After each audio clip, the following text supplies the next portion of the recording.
जानिए, जब भगवान कृपा करते हैं तो सबसे पहले वे क्या करते हैं।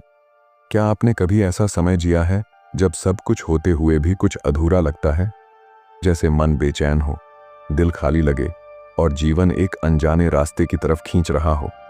अगर हाँ, तो जरा रुकिए। हो सकता है ये भगवान की कृपा की पहली झलक हो। भक्ति रियल ज्ञान में आपका स्वागत है। आज हम बात करेंगे उस अनदेखी शुरुआत की, जो तब होती है जब भगवान हमें अपने करीब बुलाना शुरू करते हैं। यह कोई चमत्कार नहीं, बल्कि हमारे जीवन की एक बहुत ही खास और गहरी प्रक्रिया होती है, जिसे समझना आसान नहीं, बट अगर समझ जाए तो सब बदल जाता है। हमारे शास्त्रों और वेदों में बताया गया है कि जब भगवान किसी पर कृपा करते हैं तो सबसे पहले वे उसकी दुनिया को हिलाते हैं। सुनकर थोड़ा अजीब लगता है ना, क्योंकि आमतौर पर हम सोचते हैं कि कृपा का मतलब है खुशियां, सफलता, आराम और सुख। लेकिन असली कृपा कुछ और होती है। भगवान सबसे पहले हमारे अंदर की जाली पहचान को तोड़ते हैं। जैसे हम सोचते हैं कि हम अपनी नौकरी हैं, अपनी पहचान है, अपने रिश्ते हैं, लेकिन भगवान हमें दिखाते हैं कि ये सब तो बस एक पर्दा है। असली में तो इससे कहीं गहरा है।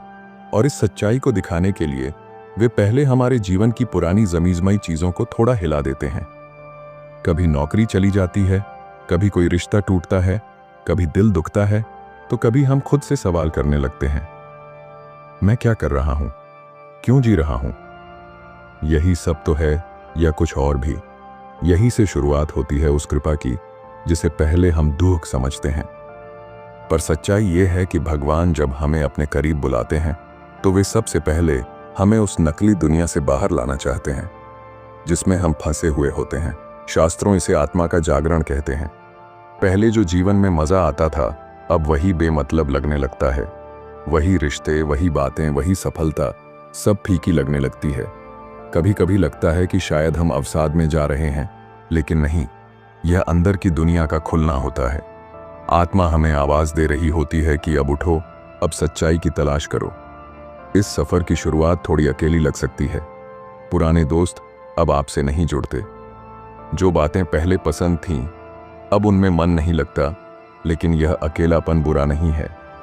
यह तो एक संकेत है कि आप अब बाहर की दुनिया से हटकर भीतर की ओर जा रहे हैं, और यही भगवान की सच्ची कृपा है। अब सवाल उठता है कि भगवान ऐसा क्यों करते हैं, क्यों हमें तोड़ते हैं, क्यों दुख देते हैं। जवाब सीधा है, ताकि हम खुद को जान सके। हम तब तक भगवान को नहीं पहचान सकते जब तक हम खुद को नहीं जानते।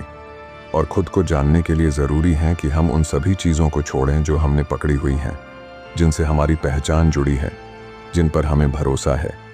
जब यह चीज़ें छूटती हैं, तब हम पहली बार खुद के असली रूप को देखने लगते हैं।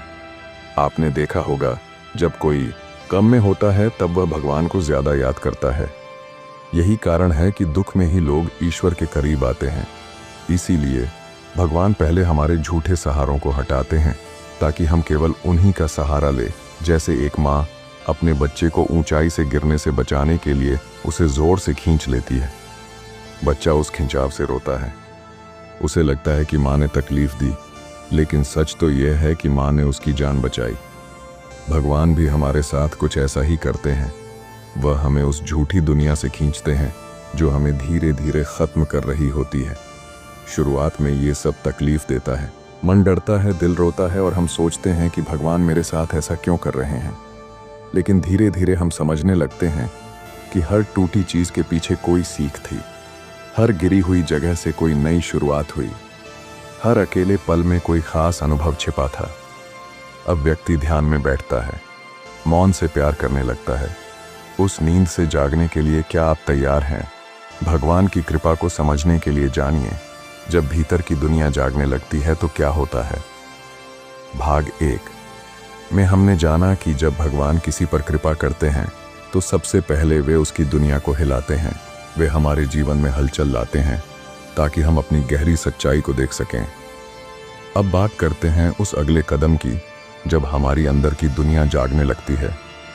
इस बदलाव की शुरुआत बाहर से होती है, लेकिन असली परिवर्तन भीतर होता है। एक दिन ऐसा आता है जब आप सुबह उठते हैं और आपको वही पुरानी जिंदगी बेईमानी लगने लगती है। जिन चीज़ों में कभी मज़ा आता था, अब उनमें दिल नहीं लगता। जैसे आपको अब पार्टियों में जाना अच्छा नहीं लगता, शोरगुल में बेचैनी होती है, दुनिया की बातें सुनकर मन थकने लगता है।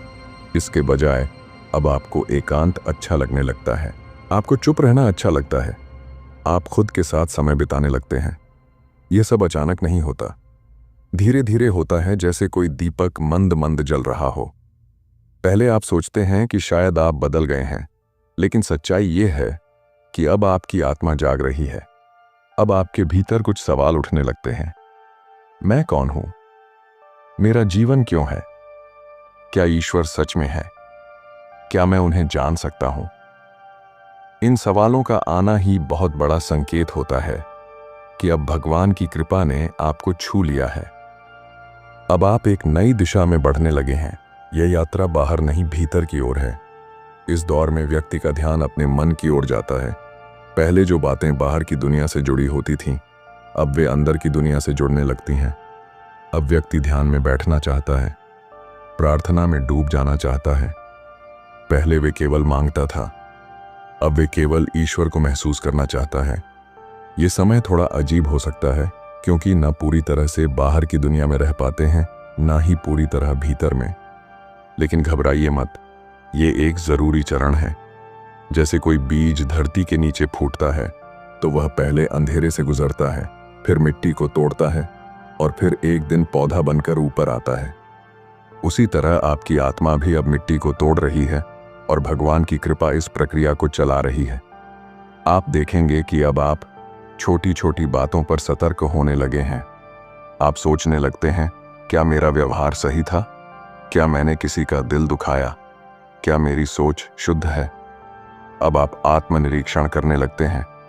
यही भीतर की दुनिया का जागना है। अब आप केवल खुद के लिए नहीं जीना चाहते, आप दूसरों के लिए भी अच्छा बनना चाहते हैं। आपके अंदर करुणा, प्रेम और क्षमा की भावना बढ़ने लगती है।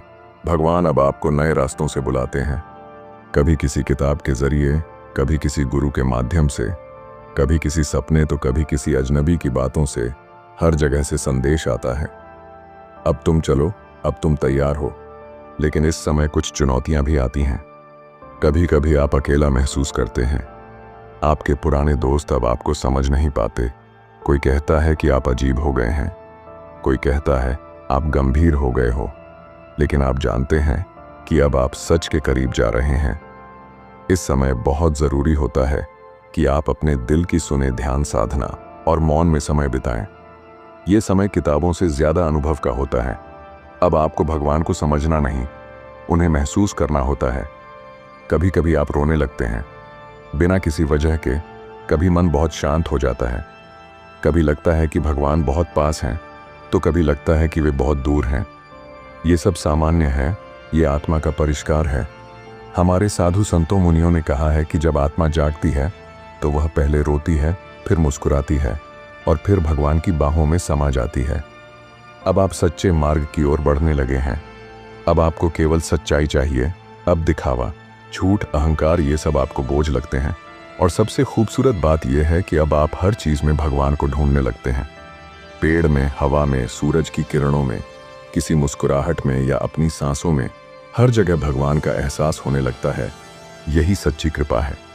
तो अगर आपके साथ भी ये हो रहा है, अगर आप खुद को थोड़ा अलग महसूस कर रहे हैं, अगर आपको चुप रहना अच्छा लगने लगा है, अगर आपके सवाल गहरे हो गए हैं, तो समझ लीजिए कि आपकी आत्मा अब जाग रही है। भगवान ने आपके द्वार पर दस्तक दी है। अब केवल दरवाजा खोलना बाकी है। और याद रखिए, आप अकेले नहीं हैं। यह यात्रा बहुत से लोगों की है और जब आप इस राह पर होते हैं तो खुद भगवान आपके साथ चलते हैं, बिना बोले, चुपचाप, लेकिन हर कदम पर। जानिए, जब ईश्वर मार्गदर्शन करने लगते हैं तो क्या संकेत मिलते हैं। अभी तक हमने जाना कि जब भगवान किसी पर कृपा करते हैं तो सबसे पहले वे उसकी बाहरी दुनिया को हिलाते हैं और फिर धीरे धीरे उसकी भीतरी दुनिया को जगा देते हैं। लेकिन अब शुरू होता है कृपा का तीसरा और सबसे सुंदर चरण, जब भगवान खुद मार्गदर्शन करने लगते हैं। ये वह समय होता है जब व्यक्ति अंदर से तैयार हो चुका होता है, उसका मन शांत होने लगा होता है, उसकी आत्मा अब सच्चाई के लिए प्यासा हो चुका होता है। और अब वह किसी बाहरी सहारे की बजाय ईश्वर की आवाज को सुनना चाहता है। इस चरण में सबसे पहले एक अद्भुत बात होती है। हमारी जिंदगी में कुछ लोग, किताबें, बातें, घटनाएं और अनुभव अचानक सामने आने लगते हैं जो हमें गहराई से छूते हैं। ऐसा लगता है जैसे यह सब सिर्फ हमारे लिए ही था। जैसे आप कोई किताब उठाते हैं और उसमें वही उत्तर मिल जाता है जो आप कई दिनों से खोज रहे थे, या कोई साधारण व्यक्ति कुछ ऐसा बोल देता है जो सीधे आपके दिल को छू जाता है। ये सब संयोग नहीं होते, ये ईश्वर की कृपा होती है। अब वे हमें संकेतों से, इशारों से, अनुभवों से राह दिखाने लगते हैं। कभी कभी ऐसा होता है कि हम किसी मुश्किल में होते हैं और अचानक कोई मदद आ जाती है। हमें लगता है कि यह कैसे हुआ, लेकिन अगर हम ध्यान से देखें तो ये भगवान ही होते हैं जो हमारे लिए रास्ता खोलते हैं। वे बाहर से नहीं आते, लेकिन हर चीज को इस तरह से व्यवस्थित कर देते हैं कि हमारी समस्या हल हो जाती है। अब हमें यह समझ में आने लगता है कि भगवान किसी रूप में सामने नहीं आते, लेकिन वे हर जगह होते हैं। हर अनुभव में, हर इंसान में, हर भावना में वे अपना संकेत भेजते हैं। ये एक बहुत गहरा अनुभव होता है। अब हमें जिंदगी में एक अजीब सी सुरक्षा महसूस होती है। लगता है कि कोई है जो हमेशा साथ है, जो हमें देख रहा है और जो हर कदम पर हमारी मदद कर रहा है। इस समय व्यक्ति की साधना गहरी होने लगती है। अब वह सिर्फ नियम निभाने के लिए ध्यान नहीं करता, बल्कि वह ध्यान में बैठने को लेकर उत्सुक होता है। उसे लगता है कि ध्यान में बैठना किसी से मिलने जैसा है, ईश्वर से मिलने जैसा। हमारे तपस्वी मुनियों ने कहा है कि जब तुम रोज ध्यान में बैठते हो तो भगवान दिन तुम्हें देखकर मुस्कुराते हैं और कहते हैं, अब यह मेरा हो चुका है। अब व्यक्ति की सोच बदलने लगती है। पहले वह हर चीज को अपने नजरिए से देखता था, अब वह सोचता है भगवान इसे कैसे देखेंगे। वह हर निर्णय से पहले खुद से पूछता है, क्या यह सही है? क्या यह मुझे भगवान के करीब ले जाएगा, क्या दूर? ये मार्गदर्शन केवल ध्यान या किताबों तक सीमित नहीं रहता। यह हमारे रिश्तों में, हमारी नौकरी में, हमारे हर फैसले में दिखने लगता है। भगवान अब हर क्षण हमें सिखा रहे होते हैं। कभी धैर्य सिखाते हैं, कभी क्षमा, कभी विनम्रता, कभी प्रेम। अब हमारे भीतर एक आंतरिक आवाज सक्रिय हो जाती है। यह वही अंतरात्मा है जिसे पहले हम अनदेखा करते थे। अब वह साफ सुनाई देती है, और जब हम इस आवाज का अनुसरण करते हैं तो हमारी जिंदगी में शांति, स्थिरता और आनंद आने लगता है। कभी कभी इस राह में संदेह भी आता है। लगता है कि हम गलत तो नहीं जा रहे, लेकिन ऐसे समय में भी अगर हम अंदर की आवाज को सुने और शांति से आगे बढ़े तो रास्ता अपने आप साफ होता चला जाता है।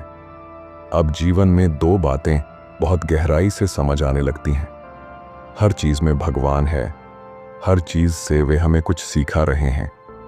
इस स्तर पर व्यक्ति अब शिकायत करना बंद कर देता है। अब वह दुख में भी कुछ सीखता है और सुख में भी विनम्र रहता है। वह जानता है कि भगवान अब उसे चला रहे हैं और उनका मार्गदर्शन ही उसका जीवन बन गया है।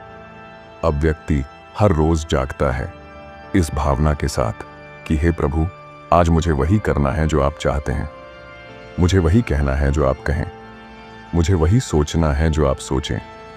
यह आत्मसमर्पण की शुरुआत होती है और यहीं से ईश्वर की कृपा पूर्ण रूप से सक्रिय हो जाती है। अब व्यक्ति को ऐसा लगता है कि वह अकेला नहीं है। उसके भीतर एक शक्ति है जो उसे हर क्षण मार्ग दिखा रही है, संभाल रही है और प्रेम से भर रही है। अब भगवान केवल कोई धारणा नहीं रहते, वे अनुभव बन जाते हैं। तो अगर आप महसूस करते हैं कि आपको हर छोटी बड़ी चीज में कोई दिशा मिल रही है, आप अपने मन की आवाज को ज्यादा सुन पा रहे हैं, या आप कुछ ऐसे अनुभवों से गुजर रहे हैं जो सिर्फ आपको भीतर से बदल रहे हैं, तो समझिए कि अब भगवान खुद आपका मार्गदर्शन कर रहे हैं। ये सबसे सुंदर अवस्था है और यह केवल उनकी कृपा से ही संभव है। अंत में यही कहूंगा, भगवान कभी जोर से नहीं बोलते, वे धीरे से फुसफुसाते हैं, और जब हम ध्यान से सुनते हैं तब हर दिशा, हर फैसला, हर रास्ता साफ हो जाता है। अब तक हमने ईश्वर की कृपा के 3 चरणों को समझा, बाहरी जीवन में हलचल, भीतरी जागृति और ईश्वर द्वारा मार्गदर्शन। पर अब हम पहुंचते हैं उस अंतिम और सर्वोच्च अवस्था पर जहां व्यक्ति पूरी तरह भगवान में समर्पित हो जाता है। ये वो क्षण होता है जहां अब कुछ भी शेष नहीं रहता, ना चाह, ना डर, ना अहंकार, बस एक ही भावना रह जाती है, हे प्रभु, मैं अब आपका हूं। इस अवस्था तक पहुंचने में समय लगता है, अनुभव लगते हैं और सबसे ज्यादा धैर्य और प्रेम लगता है। यह कोई उपलब्धि नहीं है, यह तो एक विलीन हो जाने की प्रक्रिया है। जब इंसान अपने मन की आवाज को सुनते सुनते थक जाता है, जब वह जान लेता है कि यह जीवन उसकी योजना से नहीं बल्कि एक बड़े हाथ से चल रहा है, तब वह धीरे धीरे समर्पण की ओर झुकता है। यह समर्पण कोई हार नहीं है, यह तो सबसे बड़ी जीत है, क्योंकि अब व्यक्ति जान जाता है कि भगवान मेरे साथ हैं और मैं उनके साथ। अब मुझे कुछ भी अपने अनुसार नहीं करना है। तो भक्तों, आपको यह वीडियो कैसी लगी? अच्छी लगी हो तो वीडियो को लाइक, हमारे चैनल को सब्सक्राइब जरूर करें और कमेंट में हर हर महादेव जरूर लिखें। धन्यवाद।